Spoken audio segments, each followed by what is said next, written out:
Demosophia is a consulting company that helps people tackle their most challenging problems and provide them a high leverage path forward so that they can really make a difference. We've used it in education, we've used it in medical, healthcare. In its development over 40 years, it's been used for government policy, it's been used in all kinds of places as it was developed.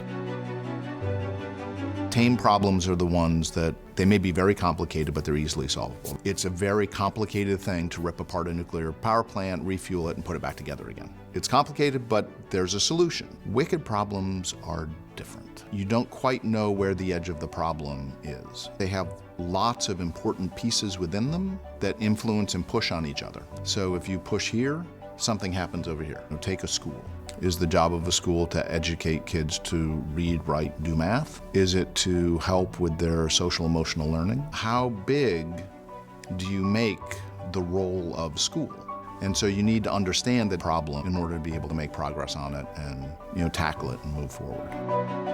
We do a bunch of work up front to make sure that all the perspectives that are needed to understand the problem are in the room for the dialogue. It's called a collab, and our process is structured democratic dialogue. You've got to have diverse stakeholders. They have to be there. It has to be done in a way that their perspective and their voice can influence the decisions that are made.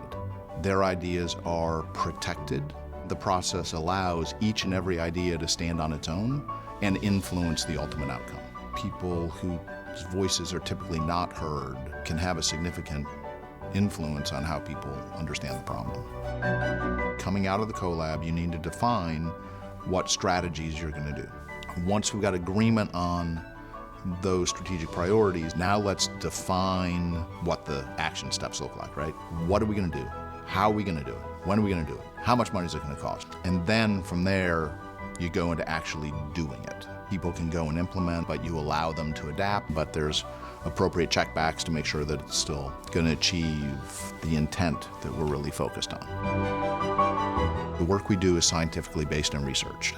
It's a science, which is why our process is replicated. We want to do work that's meaningful to people, the community, the world. I have never in my life found anything like the power of this process to make change in the world.